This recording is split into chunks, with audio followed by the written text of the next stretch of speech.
wà ní Facebook ẹ ti miss ẹ̀yin tẹ́ ẹ̀ rí wa ní Facebook ẹ lọ rí darapọ̀ mọ́ wa o Splash FM 105.5 ní ibi tẹ́ máa lọ tẹ́ bá ti fẹ́ darapọ̀ mọ́ wa. We are streaming live on Facebook. Thank you very much.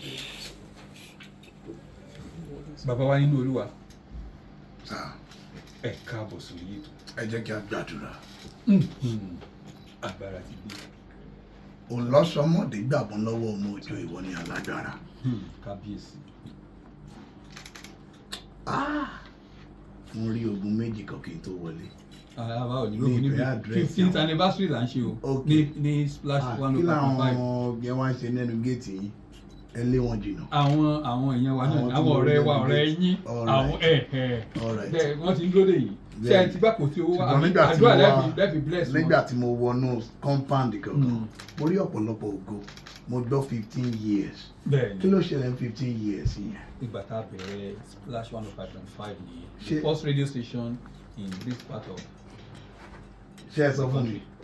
Ẹ sọ fún mi. Ẹni ẹ̀mí. Hallelujah. Amen. Hallelujah. If you're just joining us, the program is Parrot Xtra on radio, Ayo on radio, and our guest is here. It's traditional for us to introduce him, no matter how briefly. We will try and tell you who he is. His name is Ayo Ajewole, but most of his fans call him Woli Agba. He was born sometime in 1988. Somebody wrote 1982. I don't know. He's an Ijesha man. He started this trade of making people happy exactly 20 years ago, together with his brother Femi Ajewole. A lot of water has since passed under the bridge. Today, he's one of the most sought-after comedians and MCs we have around. He's the founder of the popular Instagram Parish Ministry. I read somewhere that somebody said you are worth $5 million. Mo ní yé bàbá ṣe ká bẹ̀rẹ̀ láti bẹ̀rù. God is more than that. God is more than that. And I serve a God that is more than that. Hallelujah. Amen. Amen. Oya ìbò láti fẹ́ bẹ̀rẹ̀ báyìí. Desmond owó wa ní ọ̀dà kò burú. Bòlí ọ̀dà òbẹ̀ dá sọ̀rọ̀ wa. Tí n bá tẹ̀ bẹ̀ dẹ́sẹ̀ kémi nìkan máa dẹ́sẹ̀ kí n máa dákọ̀ mi. Joy, oil of joy. Oil of gladness. Gladness and joy. Yes. Oil of gladness. Gladness nìkan. Yes. Ní ọ̀dà burú. Well, when I was introducing you just now, bẹ́ẹ̀ mo ṣe máa ń sọ lórí ètò Parrot Xtra on radio Ayé Kò Tán radio àtẹ̀dé Yorùbá bó àti òyìnbó bó bá ṣe bá wa lára mu láàmú jù sílẹ̀ tá a bá sì tàbọ̀ náà bàbá wa ní Olúwa ń bì wá ó ti fún wa láyé tá a fi jẹ tí a bá tí ìwé náà bá tàbọ̀. Èmi gan kò bọ̀ wá. Kò bọ̀ wá. Yes. Ká máa tá lórí. Yes. Irú èwo lẹ́yìn kó wa. Bazooka. Irú dẹ̀dẹ̀. Irú dẹ̀dẹ̀. Desmond ṣáà gbàlejò lónìí báyìí. Pé ìgbà tí mo sọ mo ní Ìjẹ̀ṣà lóore. Yes sir. Pé ẹ̀yin Ìjẹ̀ṣà ó sì jẹ́ pé bí àwàdà bí bàbá Sàlámù my mind o ó sì jẹ́ pé kì í wọ́n lọ́rọ̀ yín. Torí pé inú rí a máa ń dùn ṣé mọ̀ pé iyán ni àmì jẹ nílé rí a. Àwọn táwọn ń dá àmàlà ń bàdàn kọ́. Ẹ jẹ́ mọ̀ pé oríkì ara oríkì iyán ni iyán tó funfun lẹ́lẹ́. Àjẹbọkọ rẹ́rìn téèyàn máa ń múnú ẹni dùn ó máa ń pààyàn lẹ́rìn téèyàn bá fẹ́ tẹ́rẹ̀ ẹ̀ sí gbádùn dáadáa you say my wife just get me pounded yam. Yeah, that's what I'm trying to feel myself. Okay. You know, when you make money, when you collect your salaries, if you want to enjoy yourself, you want to go for pounded yam. Yeah, by the special grace of God. Yeah. Hallelujah. Thank you, sir. Hallelujah. Yeah. How easy was it growing up? I was not born with a silver spoon. Yes. Of course, I struggled a lot. Thank God for the kind of parent I had. At some point, I wished some other parents gave birth to me because my parents could not afford a lot of things. But the only thing they could afford growing up was prayers. They can afford to pray and pray. We pray about everything. Even when you tell my dad you are hungry, he will tell you to go and open a particular part of the Bible, Deuteronomy 20-something. It's as simple as that. So we always praying during rainy season. Those are the times to go out of the house to go and start looking for nǹkan tó máa ń pè ní olú ní ìmọ̀ English yẹ kí n má lọ tà wọ́n báyìí olú lẹ́gbẹ̀ẹ́ ògiri tó máa ń wà nínú igi tó bá wúlò rẹ̀ àwọn igi tó bá wà nílẹ̀ snails, you know, a lot like that. And there are times that we'll sell bottle but if the ongo day era golo era paper. Of course, my dad just called me to go and sell bottle. I'm at that go. The same me actually. So on and on like that, year in year out. And at some point we discovered talent. Talent discovered us, and we felt okay, we can do something.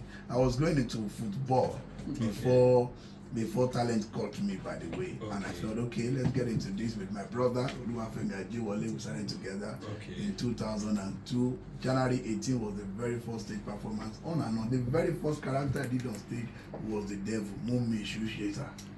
Moshe. Guilherme. Moshe Shusa. Èṣù ní ṣe wá. Mo tún jíjó mo mọ Jésù so ibẹ̀ ni pẹ̀lú wa ti wá pè mí pé ó ó tó má ṣe ṣùmọ̀ wá máa ṣe Woli Agba. Ìdí pàtàkì tí mo ṣe ń béèrè àwọn ìbéèrè àwọn ọmọ wa tó wà ní àwọn ẹgbẹ́ wa tó wà tó jẹ́ ọ̀dọ́ gbogbo wọn ló fẹ́ gun káàbọ̀ gidi wọn ò fẹ́ mo ṣe fẹ́ kẹ́ ẹ máa ṣàlàyé kí ni ẹ pé kò kí ṣe bẹ́ẹ̀ ló ń dúró nù o. process ni ọ̀pọ̀lọpọ̀ Àbújá ọ̀sùn lọ́rùn ọ̀pẹ o ẹ jẹ́ kí wọ́n mọ̀ ẹ já wọn sí. You know, when I posted I'll be doing my 20 years on stage, a lot of people said ìjọ olóbẹ̀rẹ̀ 20 years just like that. Ojú ti ń pagún ọjọ́ ti pẹ́. Àìmọye kọ̀ọ̀rọ̀ àìmọye inú igbó káàkiri mọ́ra wọn báyẹn, you know. Now it has become a story that we need to tell by the grace of God right now. So a lot àìmọye òjò àìmọye ọ̀pọ̀ òjò ló ti rọ̀ tí ilẹ̀ ti fi mú báyẹn, you know. Jerusalem was not built in a day. Ìjọ tá a bá ṣe kíní kankan là ń. Rome was not built in a day. It was not built in a day. Even a house you cannot build a day a house in a day. So everything will have to be ṣọ́nra ilé ni wọ́n máa rà yẹn ni ṣọ́nra ni wọ́n ti rà ní ilé tí. If you are just joining us, the program has been Parrot Xtra on radio, Ayo on radio, and my guest has been Woli Agba, Ayo Ajewole. And we want to go on this very, very short break. There's one G. We'll be right back. My name is Olayinka Agbola. The program is still Parrot Xtra on radio, Ayo on radio. The guest is Ayo Ajewole, and he's firing from all cylinders, and he's almost setting the studio on fire. Tẹ́ bá dáná síbi ẹ̀yin náà pa o. Kò sí wàhálà. Ó dà kò burú. Ẹja ń tẹ̀ fọwọ́ sọ̀rọ̀ tó serious. Ọ̀rọ̀ àwọn ọ̀dọ́ wa èyí tó kún mú lọ́kàn tèmi ni mo sọ. Ó lọ̀rọ̀ ọ̀dọ́ yìí. Ṣùgbọ́n ọ̀dọ́ lèmi náà. Pé bí a ṣe ṣe tí mo ní máa fẹ́ gun wá Àbújá lọ́rùn ọ̀pẹ. Nígbà tẹ́ bẹ̀rẹ̀ nígbà yẹn. Ẹ pay dues yín. Bẹ́ẹ̀ni, you have to pay. Ó yá fún mi ní examples bíi méjì mẹ́ta tí ìyájọ́ ọ̀tá yín. Well, I had a confrontation, of course, from èèyàn tó pè mí directly ní ọmọ tálákà lásán. So it was a very big one. Ọmọ ìyá ọmọbìnrin lásán. So, you know, but then there's a part of the Bible that says the earnest expectation of man waited for the manifestation of the sons of God. Ògo wà nínú oníkálukú, wàá farabalẹ̀, ìgbà àti àkókò wà fún gbogbo kan. Learn to celebrate people that are on the platform today. It's going to be your turn tomorrow. Yes. So, of course, whatever you sow, you reap. When you sow celebration, you reap celebration. So, it's always very good. So, the youth you learn that there's a process. There are times that, many times, your story is sweet at the point that they ask you, just like you asked me now, how did you get here? Every time people want to learn from you. There are reasons why God allows failures. But do they want to learn from you? They just want to join you where at the point of success. They want to join. Yes, people want to join. Yes, success might attract a lot of people to you. Let's get it straight. Might attract àwọn èèyàn sí èèyàn. But then bákan méjì lọ̀rọ̀ ayé yìí. Ṣé mọ̀ pé if I come into this place kí o bí pẹ́pẹ́ ogbè ṣókùnkùn tẹ́lẹ̀ kẹwàá ní kí n lọ mú remote wá. I've not been here before. It's either I decide that, okay, let me just go on my own without asking questions and enter into this place. Only take me 9 hours. That's my one remote. But then, if I kind of see where I'm Mr. Desmond, please, I went to your studio and they said I should go and bring a remote.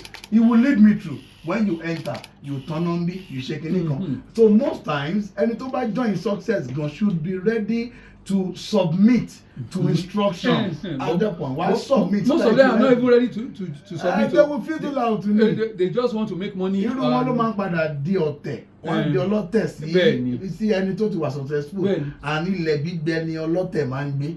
Wọn ò ní rọ́wọ́ yọ láàrin àwọn ẹgbẹ́ tó kù. Ṣé ẹ sọ fún wọn pé ẹ wà kábúkábú rí ṣá? Mo wá kí lẹ̀ sọ yìí, mo kiri bread, fine bread, ẹ ra bread ẹgbẹ́ tiẹ̀, ẹ ra bread ẹgbẹ́ tiẹ̀. Fine, ohun tí mo fi kọ Olúwa mi yóò dìde nínú ògo rẹ̀. Mo ti kọ ohun yẹn kiri bread rí. Mo ti fi pé Adéyọ. Mọ́kànlá run about. Mi ìkọlù mi lọ Mọ́kànlá, ṣé ìyẹn lọ Mọ́kànlá?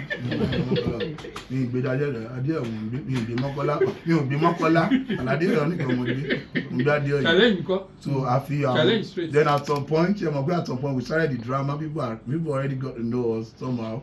Then mo ti ń ṣe káàbì yẹn. Àwọn passengers kan wá máa wò mí dáadáa. Mo jẹ máa ń lo face cam, máa fẹ́ dodge ojú mi. So that wọn ní mọ̀ pé mi ni mo wá ṣe èṣù ní church wọn ní ìjẹta. So àwọn passenger ti yẹ pé kọ́kọ́ ogún ni wọ́n táwọn náà fẹ́ sanwó wọ́n á máa ranjú mọ́ mi wípé sorry o driver ẹ wẹ̀ yín ẹ pẹ̀lẹ́ mo mọ̀ yín ẹ ṣe ìbẹ́yìn náà ṣe drama church máa ń jẹta ẹ ṣe drama ẹ sùn kalẹ̀ máa mú lọ ẹ mẹ́jà máa mú lọ Ọlọ́run máa bá mi gbà lọ́wọ́ yín.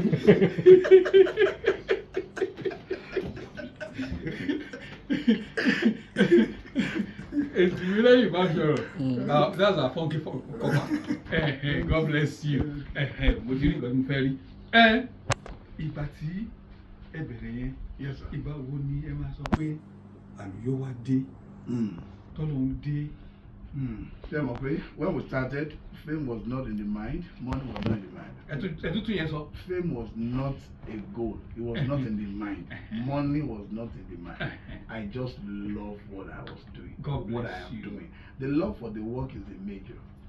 Is the major because most of the time ideas are really brilliant when you conceive them. When you conceive ideas, they come so brilliantly. You feel like you can make 1 million in 1 week. But your ideas will not tell you the failures that you are going to have on the way. The challenges. So the challenges. So it will take the love that you have for that work to not give a damn of the challenge. You just stay. Even inside the challenge, you'll be more creative. You'll be more creative with the challenge. By the grace of God. So fame was not there. They are like Woli Agba is going to. No. Ẹ̀yin ọmọ wa ṣe wà léṣẹ̀ ń gbọ́ wa. Mi ò wo bí ẹ pé nǹkan tí mo máa jókòó tí àbí tá a máa gbé oúnjẹ wọlé àbí nǹkan táwọn èèyàn máa mi ò fẹ́ dìlú mọ̀ ọ̀ka. Mo kàn love nǹkan tí mò ń ṣe ni. And you were happy. I'm just happy. Happiness yẹn ló matter jù without having to I can do it without eating. I can do it if I'm anything. I just enjoy it. Just let me keep enjoying what I'm doing. It's just the love. And at some point, Fortune started smiling to us. After I started getting paid for it. There's a particular part of what we learned in economics. When demand is so much, that's when you fix a price. Yes. When not you, fixing. When climbing up. You to climb up. When your demand is so much, so you walk to a point whereby you have so many people demanding for your services almost at the same time. And they'll be ready. And they're ready to pay. Happy. They'll be happy, like because you have proven yourself. So I don't know, a lot of people that started business like some days, some people from the name they give their business, not the manage you. Wàá tó consonant pọ̀ mọ́ra wọn orúkọ business ò ṣeé pè lẹ́nu èwo ni kẹ̀sùkùn fashion design kẹ̀sùkùn orúkọ ò dùn lẹ́nu láti pè ó mú KSTWEM báwo ni bẹ́ẹ̀ pè ẹ bá mi lọ sọ́dọ̀ àwọn CM ó rí pé business ẹ ti liquidate láti bẹ̀rẹ̀ kí ló lè láti kàn pé business wa yìí liquidate lágbára náà mo sọ pé láti di orúkọ lẹ́nu mi ti mísì ẹ̀yìn ẹ̀rẹ́ gbọ́ splash tí ọ̀nà splash ó splash ẹ rí pé ó ti pè Parrot Xtra ó lẹ́nìkan tó jẹ́ kó ṣe mí lóore níjọ́ kan mo fẹ́ rántí orúkọ ẹ̀ dọ́là mi ò rántí ẹ̀ ó kọ sínú ká mi ò mọ̀ pé kẹkùn sẹ̀ don't you write your name on If you're just joining us, the program has been Parrot Xtra already, Ayo already, and the guest is and is still powerfully seated here. Ayo Bami. That's my second name. Ayo Bami Agbola. Agbola wọ̀nyí ni. Orí ọ̀fẹ́ ni màá fún orí ọ̀fẹ́ Jésù Kristi Olúwa wa. Kẹ́ ẹ máa dùn lọ bẹ́ẹ̀. So ẹ̀yin yan wa, abẹ́sáré lọ sí ọjà wéré. A padà dé ní ìsìn ẹ má lọ bí kankan wọn. The program is still Parrot Xtra on radio. Don't go anywhere. Thank you. Us here is Ayo Ajewole, Woli Agba. He's celebrating his 30th year as a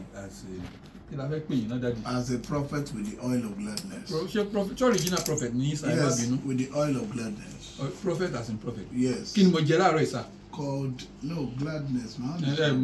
Gladness. Nìkan ni. Mo máa ń lè ríran lẹ́jọ́ wa ẹ̀ tí ì jẹun. Ṣì sá. Sọpá gbàlagbà ń parọ́. Ṣé ẹ rí báyìí? Mo ráì tàbí mi ráì. Àríwá sọpá gbàlagbà ń parọ́. Ìyàwó mi Olúwatóyìn ìrẹsì ló ṣe fún mi. Mo rí ráìsì. Ẹ ṣáájú mi sọ. Mo rí ráìsì mi tí wò tẹ́lẹ̀ mi. Mo wá wò ní.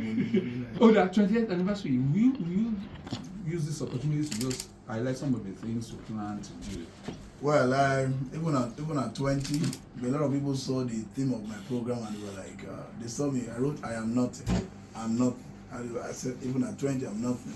Somebody, because nothing lasts forever. If nothing will last forever, then let me remain the nothing that will last forever. I've come here to stay by the grace of God. So, well, 20 years on stage, July 10th, Jogo Center is where I'll be having the event with all my fans. Of course, so many. I want to take them the memory lane from where we started and then to the point we are today. And a lot of artists will be coming. Some people can guess who will be coming. Of course, a lot of them, notable ones. Okay. Ibadan by the special grace of the Almighty God.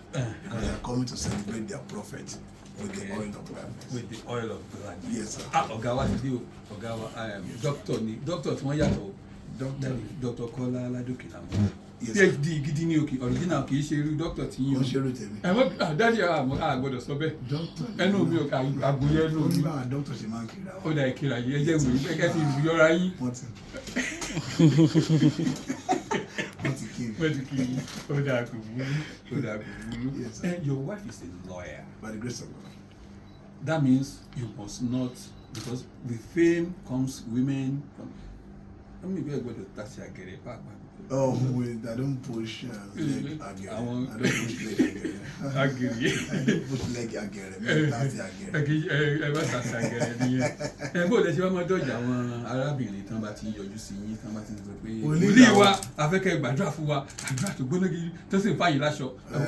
Ẹ̀wọ̀n kí lórí òkè la máa ń sábà wà. Àti àwẹ̀ àti gbogbo ẹ̀ la máa ń gbà dáadáa. So inú ẹ̀mí làwọn máa ń wà.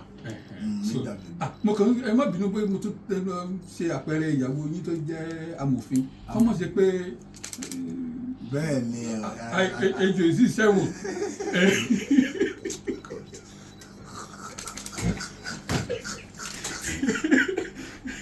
Ejò ìsẹ́wọ̀n. Bẹ́ẹ̀ ni báyìí àgẹ̀dẹ̀ ìwà àpilẹ̀. Ọ̀rọ̀ tí ń ṣọgbọ́n bá yín Dáàdi wa àgbẹ̀dẹ̀ sọ pé èèyàn burúkú ni àmọ́ Ọlọ́run dáríjì yín. Jésù bí mo ṣe ń sọ kí ni ìjọba lè ṣe irú iṣẹ́ tẹ̀yìn ń ṣe kí ni ìjọba lè ṣe láti tún fi ràn lọ́wọ́ tó fi máa gbé sókè sí. Well, from the look of things, a lot of artists, they are really making this country proud. You see you see the crowd that they control outside the country. I don't know if the government gets to see all these people, Burna Boy, Whiskey, all what these guys are doing, and even in fact, even you went to Canada the other time. I went to Canada. It was more like Lagos. You know, a lot of people. We have a lot of Nigerians have really tried, and at this point, the government needs to. They need to They should not be for the campaign. No, campaign to reorientate Nigerians. That especially the youth. That is very good, very good. So they should come to our aid. They should allow us to very very important. $100 million. Guys, guys are really trying out. And the common $100 million, when you know. I'm at the church here. Teachers, yeah. Daddy, I found owó. No, rárá, owó ló fẹ́ràn. Oda, ìmọ̀ràn fáwọn youths wa, you want to say one or two things to them? My advice to all the youths, well, whatever you have to do it with the whole of your might. There are some doors that only failure can open. You need to fail at some point. It doesn't say you should not try again. You have to keep trying. This is not a motivational word or talk to you. This is based on experience. Reality. Ọlọ́run kan máa jẹ́ kí àwọn àtẹ̀yìn gan máa jà. Ara ìjà ni ìfẹ́ wà. Ní ọ̀pọ̀lọpọ̀ ìgbà náà ó máa ń tó bẹ́ẹ̀. So I want to advise all the youth. Well, whatever you're doing, just stay with that. Don't confuse success. I always say that you do this, you do that, you do this, you do that. Success will not even know which one to smile on. And of course, the Bible says, "I will bless the work of your hand and not your hand." God will not bless your hand. It is the work of your hand. So you find the work in your hand. Don't worry about ṣòfò o lè rí bùkún Ọlọ́run. Wá iṣẹ́ tí ọwọ́ ẹ̀. Even Moses gan bí what is that in your hand? Ó ní ọ̀pá. Kí nǹkan ṣáà wà lọ́wọ́ ẹ̀. Ìyẹn ló máa gba ìbùkún Ọlọ́run. Yes. I wish we had more time to spend on this show. On behalf of management, on behalf of our Oga here, Dr. Kola Ladipi, we thank you for taking time off your busy schedule to be on the show with us. Desmond, thank you very much. Timileyin Fashoro, Tari Olawaye, everybody. We thank you for being part of this show. My name is Olayinka Agbola. Till next week, God bless Nigeria. God bless us all.